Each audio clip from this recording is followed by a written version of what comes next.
Take you out to Prince George's County in Maryland. Of course, we're following a story there. And I want to put a tweet from our Fox 5 team as the Maryland mother and daughter have been charged in the murder of 71-year-old grandmother. Police say they found human remains in a trash bags in the basement and a chainsaw. They both appeared in a Prince George's County courtroom this afternoon at 1:15 p.m. Eastern. Of course, following this very closely here on Live Now from Fox, as authorities say a mother and her daughter have been charged in connection with murdering the family's grandmother. Police have charged 44-year-old Candace Craig with first and second degree murder. Her 19-year-old daughter is also charged with accessory after the fact. Let's take you out to some remarks here, live, raw, and unfiltered on Live Now from Fox.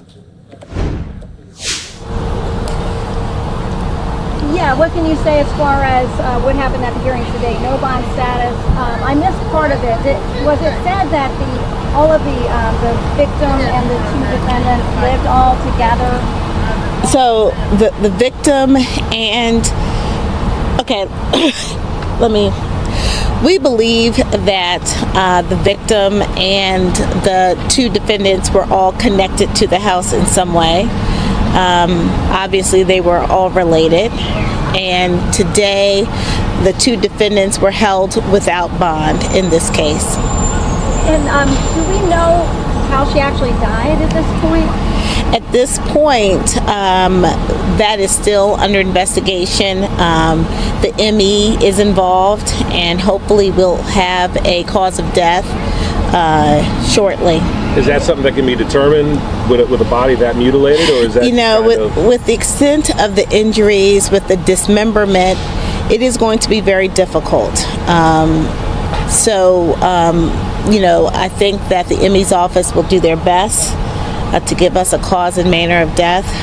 But in this case, which is unlike any case I have ever seen or experienced here in the county,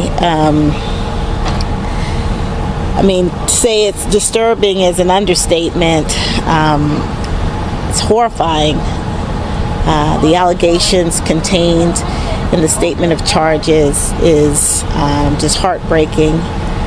One of the things that I wanted to mention is that this is Elder Abuse Awareness Month, and it's important, I think, to note in this case that someone related to our victim was concerned enough about her whereabouts that they reached out to do a welfare check.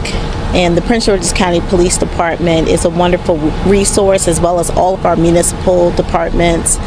They do these welfare checks because of someone caring enough to reach out, because our department was doing its job. We uncovered a horrific crime. And so our job now is to ensure that our victim gets justice, and that is what we're going to do. Jess Garth, who's the chief of our Special Victims and Family Violence Unit, I'm going to ask her to come up and talk a little bit about, some of the facts as we provided in court today for those of you who weren't there. So Jess? Good afternoon. As the state's attorney said, somebody did come forward and contacted the police department and asked the police to do a welfare check. At the time that the officer arrived at the home, they were allowed to enter the home by one of the residents.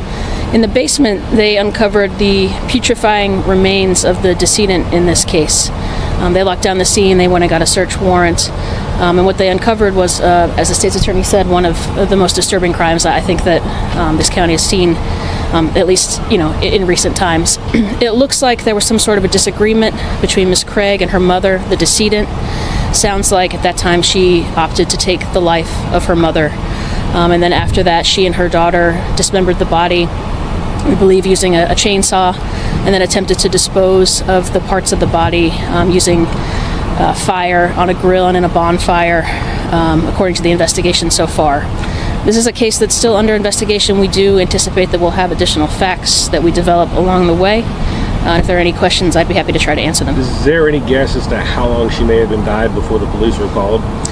I don't know. There is some indication that the fire department was called out on May 27th to investigate one of the fires that was being used to dispose of the body parts, but further than that, I can't say. So at least almost like a week, I guess.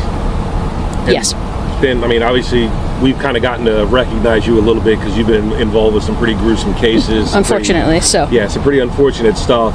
And up there, you kind of talked about how this is one of the worst that you've ever seen. Can Yes. you just add a little more context out here? Sure. Well, I talk a lot about domestic violence, and often it's in the context of intimate partner violence, but family violence is, just as much a part of domestic violence. And in many ways, we're talking about people who, they are supposed to be protecting one another, caring for one another. When you're talking about your elderly parents as they get older, it's our duty as children to protect our parents. And certainly our duty to not murder them and then to dispose of them in such a gruesome way.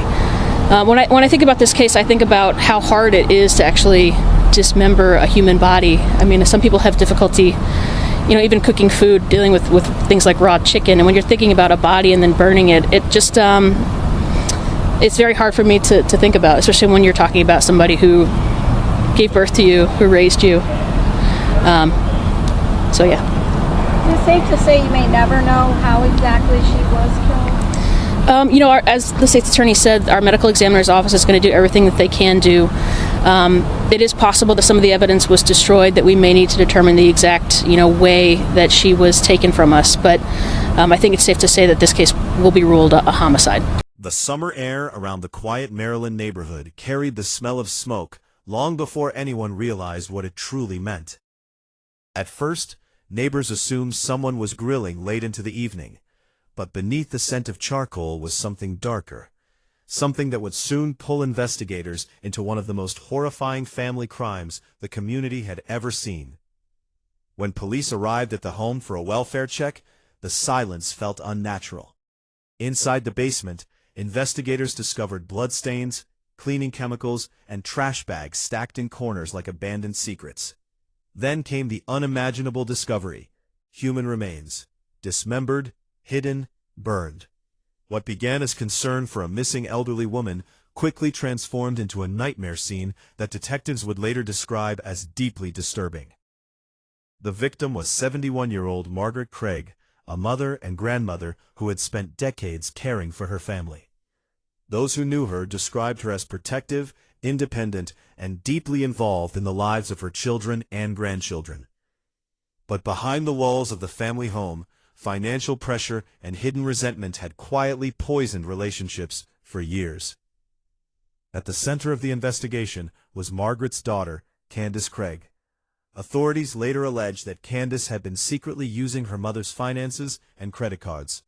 Investigators believe the tension escalated when Margaret discovered suspicious activity and threatened to expose it. What should have been an argument between mother and daughter allegedly spiraled into something irreversible.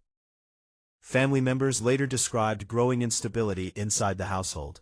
There were signs of emotional strain, financial desperation, and conflict that had been building beneath the surface. But no one imagined those tensions would end in violence so brutal that it would shock the nation. According to prosecutors, Margaret was killed inside the home during a confrontation.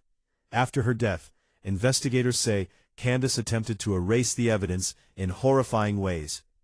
Police alleged that her body was dismembered in the basement and that some remains were burned on a charcoal grill in an attempt to destroy evidence. The details of the crime were so graphic that even seasoned investigators struggled to process the scene. But crimes like this rarely stay hidden forever. Forensic investigators uncovered blood evidence throughout the home. Surveillance footage, digital records, and witness statements slowly pieced together a timeline prosecutors said pointed directly to Candace Craig. Authorities also alleged that Candace's daughter, Salia Hardy, helped dispose of remains after the killing. Hardy later accepted a plea deal and cooperated with investigators. As the case moved into court, the emotional weight of the crime became impossible to ignore. Prosecutors painted a picture of greed, betrayal, and calculated concealment. Defense attorneys challenged parts of the narrative, but the forensic evidence and testimony became central to the prosecution's case. In 2024, Candace Craig was found guilty of first-degree murder and related charges. She was later sentenced to life in prison without the possibility of parole. For Margaret Craig's loved ones, the sentence brought accountability, but not peace. The loss of a mother at the hands of her own child left wounds no courtroom could ever repair. The tragedy of Margaret Craig's death forces a terrifying question into the light. How much darkness can grow inside a family before it finally explodes into violence? If you enjoyed this deep dive into true crime history, don't forget to like, share, subscribe, and turn on notifications for more stories from Crime Vault. And after hearing this case, do you believe evil is born, or can it slowly grow inside ordinary people over time?